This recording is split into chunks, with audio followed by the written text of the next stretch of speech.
Bonsoir, bonjour, nous sommes il est midi, nous sommes le 21 août 2014.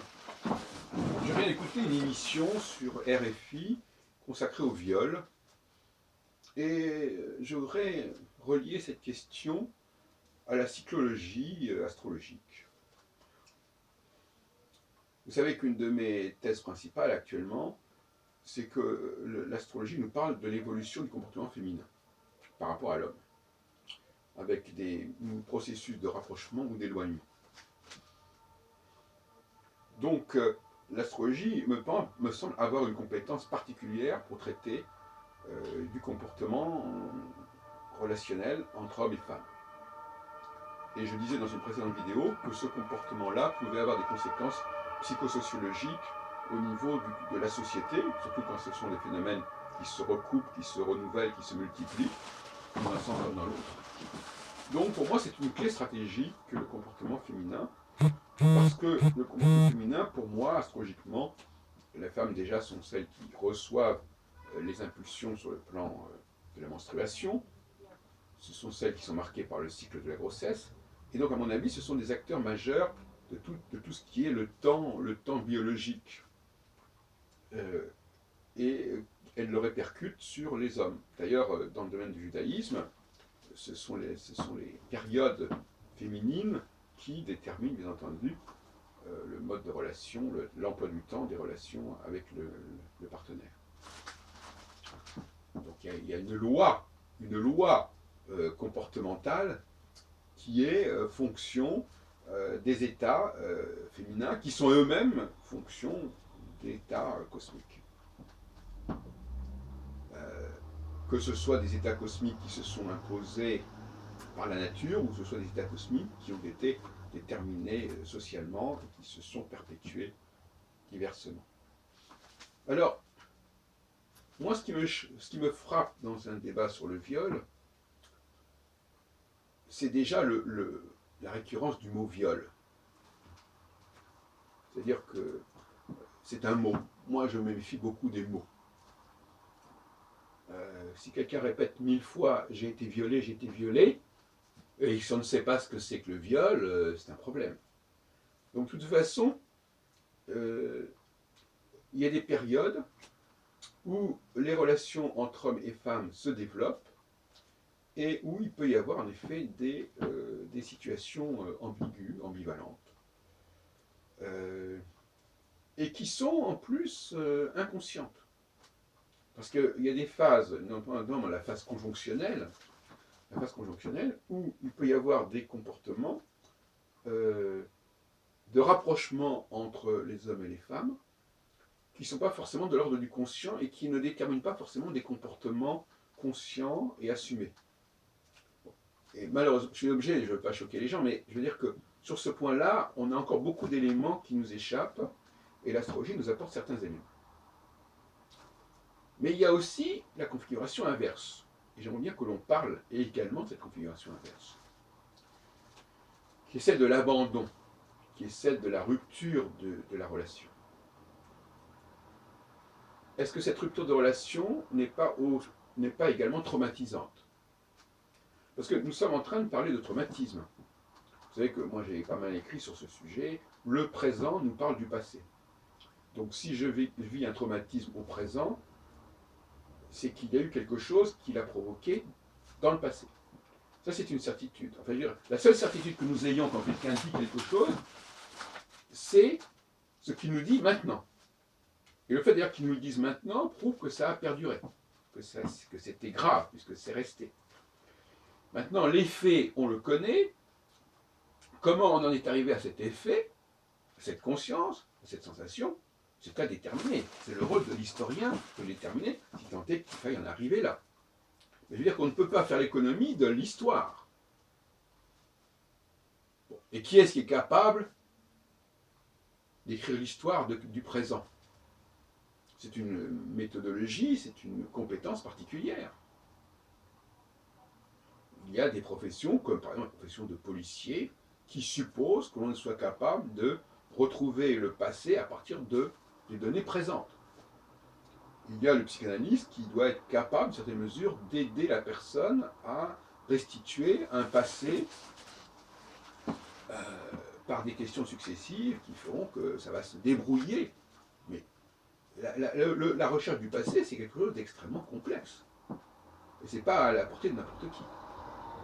Alors donc, il ne faudrait pas non plus qu'on emploie des mots comme ça et qu'on dise c'est ce qui s'est passé. C'est un résultat, c'est une conclusion, et on ne peut pas conclure comme ça. D'ailleurs, l'étude du passé fait qu'on ne peut jamais conclure définitivement. Maintenant, parlons d'un autre traumatisme, qui est le traumatisme de l'abandon. Abandon, la femme est abandonnée, séduite et abandonnée par l'homme, mais ça peut totalement être, tout à fait être l'inverse. L'homme est abandonné par la femme. La femme développe une relation avec un homme pendant un certain nombre de semaines, de mois, d'années, et à un moment donné, elle dit « j'arrête ».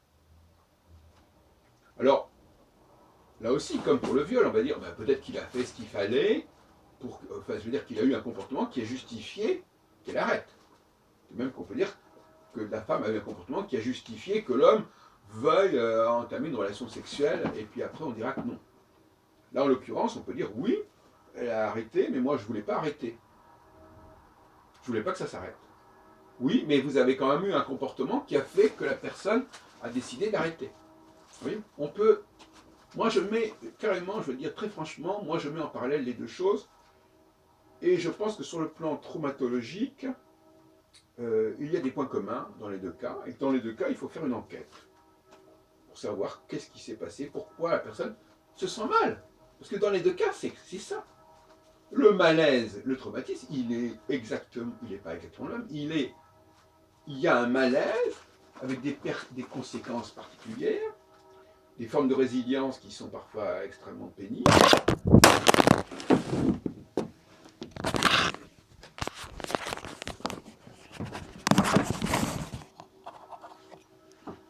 Et donc il y a un constat d'un malaise, d'un traumatisme. La personne est traumatisée. Il y a quelque chose dans sa vie qui ne marche plus. Pourquoi? En l'occurrence, ça peut être les deux. Ça peut être soit elle a été abandonnée, soit elle a été violée. Donc déjà, il y a les deux options. Les deux options sont consommables, l'une comme l'autre. Alors, la différence, mais là on revient sur le plan d'astrologie, la différence c'est que la configuration de temps va plutôt dans un sens que dans l'autre. Si on est dans une phase 1, où la femme se rapproche de l'homme, on est plutôt dans un cas de figure plutôt lié au viol. Si on est dans la phase 2, où la femme s'éloigne de l'homme, on est plutôt dans une phase 2, qui est la phase de la séparation, de l'émancipation, du refus de la relation, avec son côté trop étroit, trop restreint.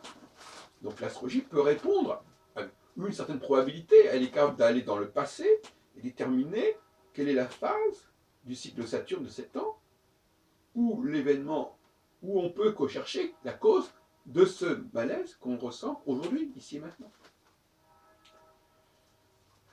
Abandon, le mot abandon est un mot qui est intéressant aussi, que je mettrai par certains côtés en parallèle avec le mot viol, qui peut avoir des conséquences traumatisantes comparables, et je dirais surtout que le mariage, il est fait pour éviter l'abandon.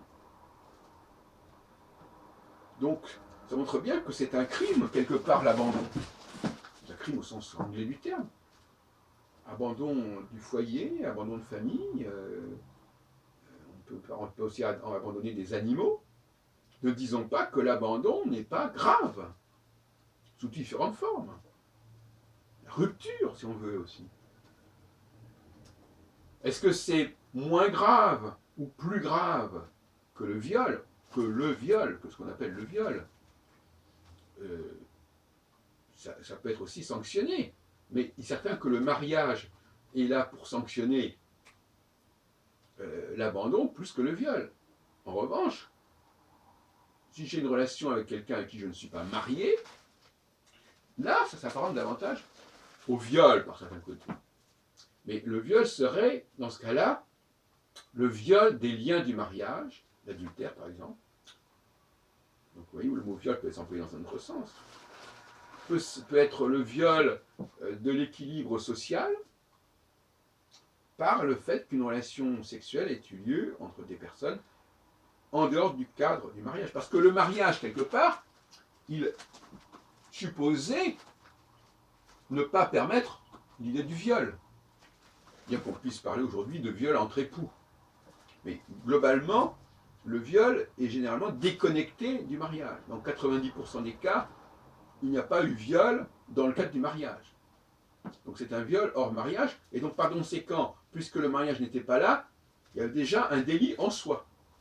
De même que l'abandon, dans le cadre de gens qui sont mariés ou qui sont ensemble depuis longtemps, est également un délit.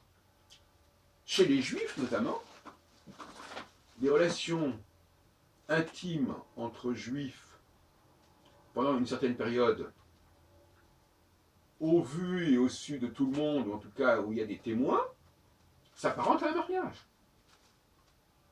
Ou s'apparentait à un mariage il n'y a encore pas si longtemps, dans certaines communautés. Même s'il n'y avait pas eu mariage à la synagogue. Et donc à ce moment-là, il fallait pour se séparer qu'il y eût un guet, qu'il y eût un divorce. Le divorce, c'est un abandon aussi.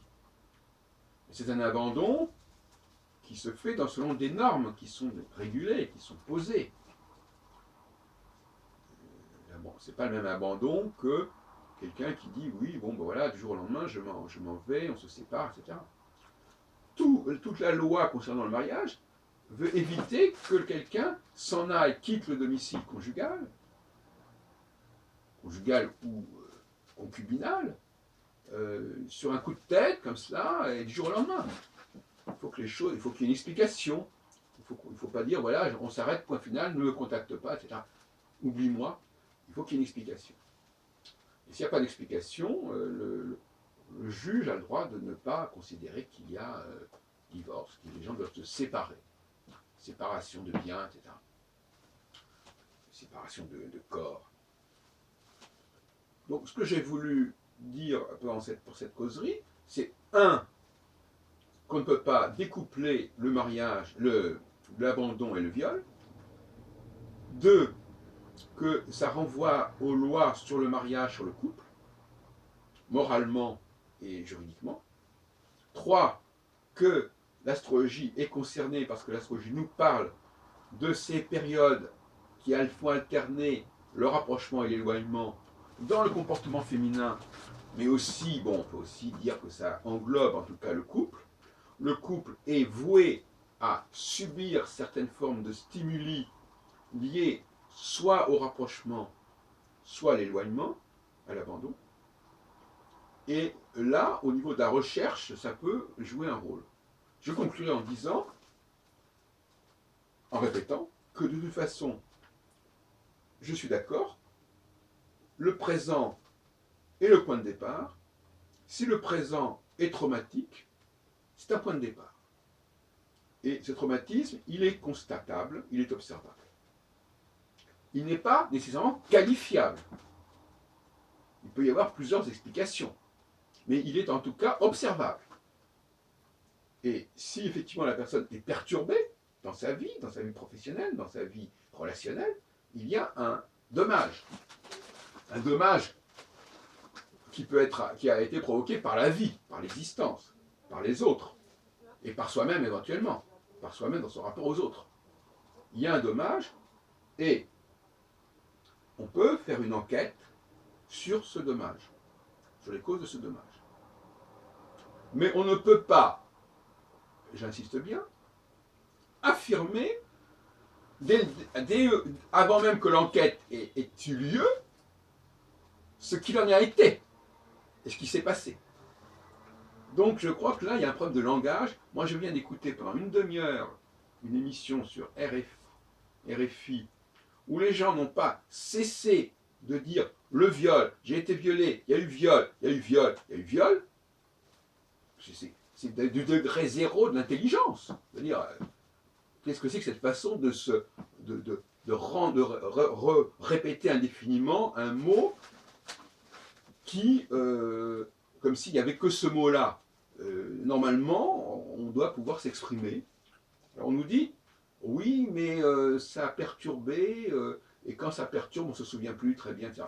C'est possible, mais en tout état de cause, on ne peut pas mettre en avant des mots comme cela impunément. Voilà.